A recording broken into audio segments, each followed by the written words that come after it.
All right, we're going to continue on with microbial nutrition here, and we're going to talk about how do these little microorganisms feed? What do we mean by microbe feeding? And because we're thinking about little single-celled organisms in a lot of cases, so bacteria and protozoans and so forth, what do we mean by feeding? How do they feed when you are a single cell? So this gets into how do you transport nutrients and energy sources from the outside of a cell to the inside. All right, so the key driving force behind this, two important concepts here. One is just the natural motion of molecules is going to drive a lot of this, which is another one of those things you learn about in any biology class. And then also the cell membrane is very important. Remember, the cell membrane is a barrier, and we say that it's selectively permeable, if you remember that from back in chapter 1 when we were talking a little bit about cell membranes, which means a cell membrane is a barrier. So the idea there is we keep the good stuff inside the cell, and sometimes we've got to bring things in from the outside, like nutrients, and sometimes we've got to get rid of things that a cell is going to secrete or produce, or wastes that it has to get rid of. So we have to be able to move things across a cell membrane. So that transport across the cell membrane is how a little single cell is going to feed and deal with its nutrients and energy sources and so forth. All right, again, diffusion is the main driver behind this. So what is diffusion? We learn about that in any biology class.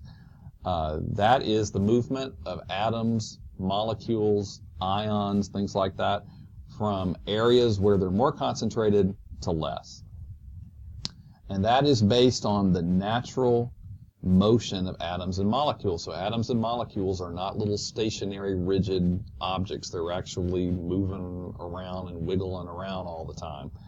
And because of that, that leads to a property that we see as diffusion. Diffusion, all right, so a good example, you got a hot cup of coffee over here, you drop in a sugar cube, which has very concentrated sugar molecules in it. And over time, those sugar molecules, because they're naturally in motion, even when they're in a cube, they're going to move out of the cube and ultimately distribute themselves pretty evenly throughout that cup of coffee as they wiggle around and jiggle around inside there.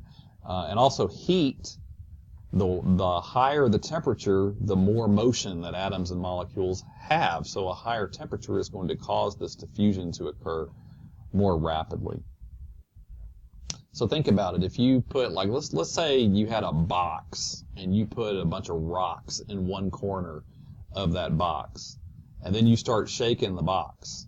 So eventually, if you keep shaking, you keep shaking, you keep shaking, those rocks are just going to wind up being randomly distributed around the inside of the box, correct? They're not going to stay in that one corner unless they're super, super heavy, but we're not going to think about that for this example. And that's what occurs with diffusion.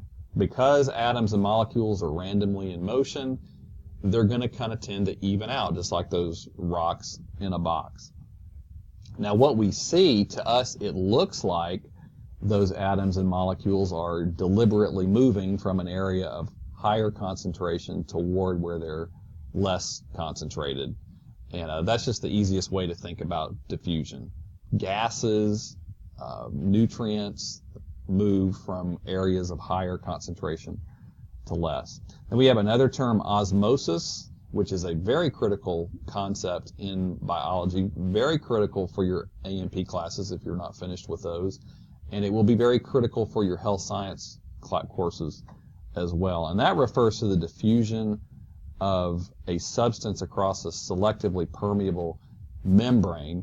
And in biology, we're thinking about water when we talk about osmosis, the movement of water across a selectively permeable membrane. From a compartment where you have more water molecules, a greater concentration of water, to a compartment where you have fewer.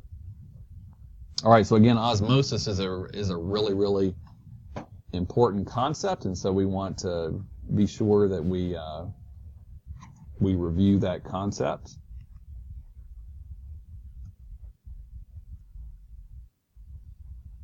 All right, so here's a demonstration of osmosis from your textbook. And so you can mimic osmosis in the laboratory. Maybe you've done this in say like an intro biology lab before. So you have a beaker of water, so pure water, doesn't have any solutes in it. So if you guys remember the word solute right there is referring to dissolved substances. So any substances that are dissolved floating around in the watery-based fluid, those are going to be called solutes. And then inside we have a little membrane sac inside the beaker, and this is a selectively permeable membrane. So remember, selectively permeable means it allows some substances across the membrane, but not others. So our membrane-covered sac here allows water molecules in blue on the diagram to pass across, but not our solutes that we have inside that sac. All right, so water molecules are in motion just like any other type of molecule. So they're wiggling and jiggling around. I can see my little stylus here is not going to work all that well. What else is new? And so these water molecules are moving back and forth across that selectively permeable membrane because of this random motion that takes place. But what happens is solutes, a lot of solutes love water molecules. Solutes suck water across the membrane. They attract the water molecules. So as the water molecules move across that membrane, they go in there and they're attracted to the solutes. They start to surround the solutes and they stay inside that sac. And if you were doing this in the laboratory, this figure is not all that well drawn, I don't think, but there's a glass tube in here, and they're showing you that as more and more of that water moves toward the solutes, the water level in that glass tube goes up because more water is staying inside the sac than in the beaker, and actually your water level in the beaker would drop down. So kind of the key concept with osmosis, water is going to move across a selectively permeable membrane toward where you have more solutes. Solutes attract water. And that's kind of the key thing that you want to remember. Solutes suck water across a membrane. And in biology, of course, the membrane that we're thinking about with osmosis is a cell membrane. So cell membranes are somewhat permeable to water. So some water is able to move across a cell membrane. That might seem counterintuitive because we know that a cell membrane, those fatty acid tails in the cell membrane are very hydrophobic. But nevertheless, water is such a small molecule that it can kind of wiggle and jiggle its way across the cell membrane at times. And so because of that, osmosis occurs. Water will actually move across the phospholipid bilayer membrane of a cell. Now, many cells also have special water channels, which are proteins that open up pores and allow water to move across faster to allow osmosis to proceed in a more optimal way. But whatever the case, some concepts of osmosis that you need to know for biology. Some different terminology, some terms that hopefully you've heard before if you've had a biology class. Isotonic, hypotonic, and hypertonic. So that tonic suffix is referring to solute concentration. And we're thinking about the concentration of solutes, all these dissolved substances, inside the cell versus outside. So a solute can be a sodium ion, a potassium ion, an amino acid, a protein, an individual monosaccharide, a whole carbohydrate molecule, so they can be big, they can be tiny. But whatever the case, that solute concentration, most of these solutes that exist in living things attract water molecules. So wherever you have more solutes, wherever your solute concentration is greater, more water is going to be attracted across the cell membrane and will begin to interact with and surround those solutes. All right, so an isotonic solution what that means, if a cell is sitting in an isotonic fluid, the solute concentration is equalized inside and outside of the cell. So you have water moving across the cell membrane in both directions, but it moves across equally. There's no change to the volume in the inside of the cell. All right, then how about a hypotonic solution? Remember, hypo means low. Low solute concentration. If a cell is sitting in a hypotonic fluid, it means the solute concentration is lower outside the cell, and it's going to be higher inside the cell. So where is the water going to go? Remember, water is attracted to your solutes. So when a cell is sitting in a hypotonic fluid, more water is going to move into the cell toward where you have more solutes. So what's going to happen to your cell? So notice over here, if we have a cell like an animal cell, like one of our cells, or a protozoan cell, cells that don't have a cell wall, they'll take up water. And a cell membrane by itself is reinforced to some extent, but not enough to protect it from bursting if a cell takes up too much water. Now up here, we've got a diagram of a bacterial cell that we learned about in chapter 3 with a cell wall outside of there. And you would see the same thing in algae and plants and fungi. They all have cell walls as well. Remember, a cell wall is a rigid structure, and so it's going to help protect that cell from bursting due to taking up too much water in a hypotonic fluid. And finally, we have hypertonic solutions. If a cell is sitting in a hypertonic solution, the solute concentration is higher outside the cell. Water is going to move towards the solutes. So the water is going to, the net movement is going to be out. And so what's going to happen? The cell is going to shrivel. Notice up here in our picture of our bacterial cell, the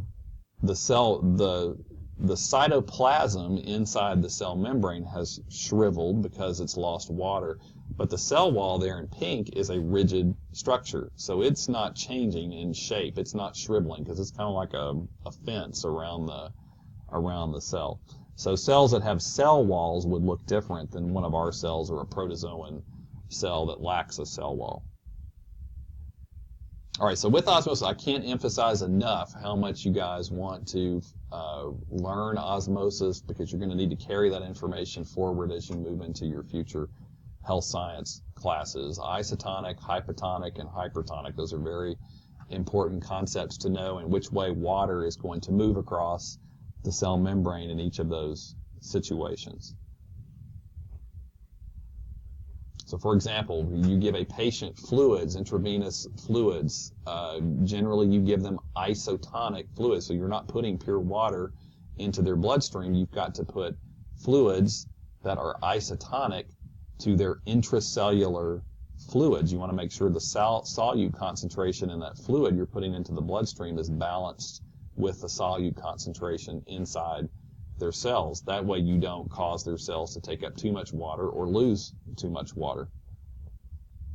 Another thing I want to point out too, bacteria that we study in this course a lot, they often find themselves in hypotonic fluid situations. So most bacteria, they go into our bodies and they're floating around in your blood or in a tissue fluid somewhere. Those fluids are often hypotonic for bacteria. That's why their cell walls are so critical. They often find themselves in situations where they're taking up lots of water, so they need the cell wall there to protect them from bursting.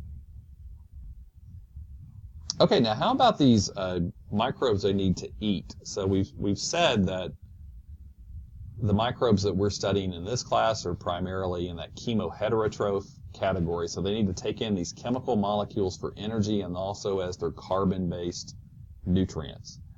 And so how are these things going to move in?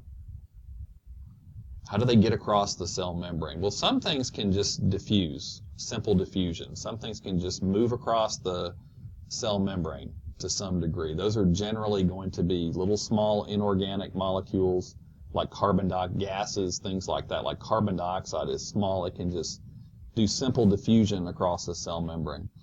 Or some small hydrophobic substances that don't mind the fatty acid tails of a cell membrane. They're going to move from higher concentration to lower.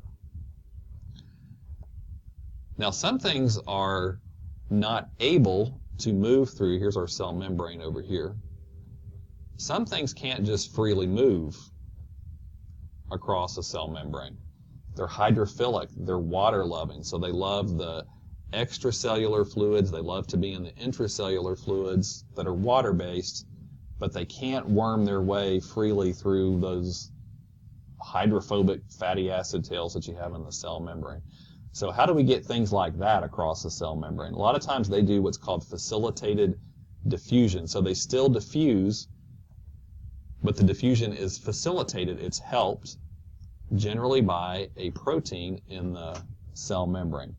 So we hear about carrier proteins and channel proteins in any biology class that you take. These are membrane proteins sitting in cell membranes that deliberately transport things across the cell membrane. And they're usually very specific, like you might have carriers for glucose or carriers for particular amino acids, carriers for or channels for various ions. So they're usually very specific about what they allow to move across. All right, then we have another type of transport called active transport.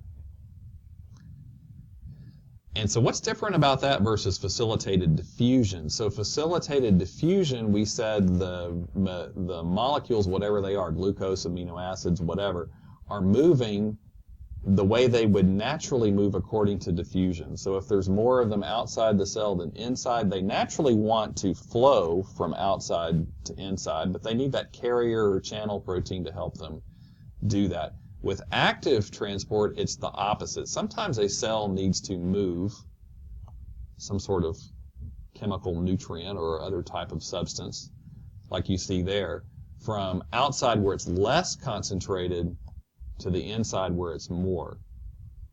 So if you just open up a channel in the cell membrane, let's say in this little purple protein here, you just had a channel that you open up.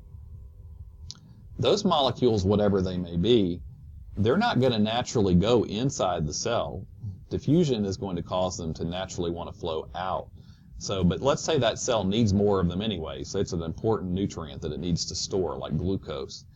Then it may have to do what's called active transport, which is essentially pumping. You're forcing the molecules to move against their concentration gradient.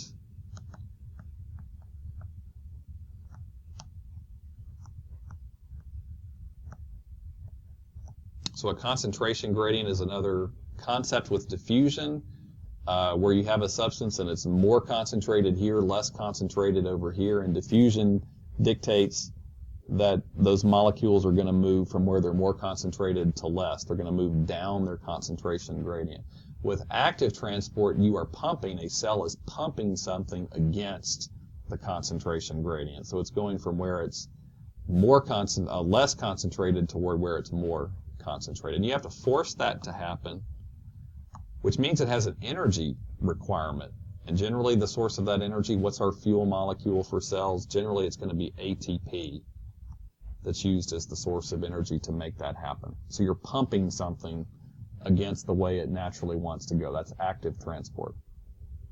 And your textbook also mentions that sometimes substances are moved across membranes through a process known as group translocation. So you've got some sort of molecule here, and it's moving through a membrane protein, and as it does, that molecule is getting changed as it's moving through into another substance. We're not going to get too hung up on group translocation in this course. Bulk transport is another phenomenon associated with eukaryotic cells. And this is where larger particles, so when you're thinking about a membrane protein, that's going to allow fairly small solutes to move across, like building block type things like amino acids or sugars, smaller organic molecules. or it may be letting ions across, or little small waste molecules. They have to be something small enough that can fit through a protein molecule. So bigger food particles aren't going to be able to move through a protein molecule. So eukaryotes, though, have bulk transport processes that can be used, and one of those processes is phagocytosis, that you've no doubt heard about before if you've taken a biology class. And over here we see in green, these are electron microscopic images that were made with Trichomonas vaginalis, a protozoan that causes the sexually transmitted disease Trichomonas, or Trick. We talked about that back in chapter 4. And it's in the process here of eating a yeast cell in brown. So it's doing phagocytosis, which means that yeast cell is attaching to the cell membrane, and then that yeast cell is taken into the trichomonas in a little membrane-covered compartment or vesicle or vacuole, like they're showing you here. And then the poor little yeast cell is going to get digested. So when cells engulf larger particles like that, it's called phagocytosis. Remember, phago refers to eating a lot of times in biology. And there's another phenomenon called pinocytosis that eukaryotic cell membranes do, which is kind of a random sampling of the fluids that surround a cell, and those fluids come into the cell inside a little membrane-covered vesicle. That's called pinocytosis, or sometimes referred to as cell drinking. All right, so all this eating that microbes and other living things have to do is associated with metabolism. We got to do this. We need energy sources, and we need these little carbon-containing nutrients as building blocks for a cell to be able to generate all of its parts. So metabolism consists of two categories. So we said metabolism is the sum of all of the chemical reactions in a cell, and that can be divided up into catabolism and anabolism. Catabolism generally refers to breaking down molecules, breaking down larger ones into smaller pieces. Anabolism is building. So an easy way to think about that is like anabolic steroids, like a bodybuilder who's taking anabolic steroids will build muscle because it stimulates, those steroids stimulate a lot of anabolism or building. And then catabolism is the opposite. So we have kind of a general, with our chemoheterotrophs, that nutritional category, we have kind of a general flow between catabolism and anabolism that's taking place, where you have larger food molecules, so things like proteins and carbohydrates and lipids and so forth, undergo catabolic chemical reactions. Those are breakdown reactions. So these bigger molecules get broken down into smaller molecules. And as that's happening, catabolism releases energy. So I know that's kind of abstract to think about, but molecules in those chemical bonds have energy stored in the bonds. And as you break those bonds, energy gets released. Some of that energy is lost as heat, as you see there. So if you think about when you're breaking down nutrients in your body, in your muscles, because you're exercising and you're breaking down a whole lot more nutrients than you normally do, what happens? You get hot. Your body temperature is going up because of all this catabolism of nutrients that's going on in your muscles. So some of that energy gets lost as heat. All right, and then so this energy is released from catabolism, and then over here on the other side, we've got anabolism that we need to do. Those are building reactions. And anabolism, whenever you build something in a cell, like if you take amino acids and link those together to build a protein, or you take sugars and link those together to build carbohydrates, anytime you're building more complex structures from smaller ones, that's going to take energy input. You got to put energy in to make that happen. And where is a cell getting its... Why does it keep doing that? Oh, sorry. There we go. Where is a cell getting this energy from? If you're a chemoheterotroph, this energy is coming from all this catabolism over here. When you broke down these food molecules into smaller pieces, that gave off some energy that you can harness. And then you use that energy to take these building blocks, those smaller pieces that came from those food molecules, and now you assemble those together in new patterns to create your own molecules. So by doing this, you have, as a cell, you have absorbed energy from your surroundings, and you've also absorbed these carbon-containing building blocks to use to now manufacture all of your own important cell parts that you need for survival. All right, so cells constantly have catabolism and anabolism going on. Those things together are metabolism. You got to have good metabolic function. All of these chemical reactions have to be functioning properly in order for you to be able to survive.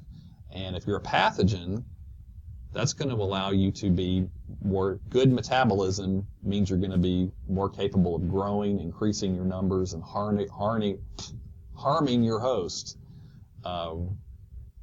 So metabolism is important for good metabolism is important for pathogens to be able to successfully harm us. So keep that in mind as well as we're moving through this material.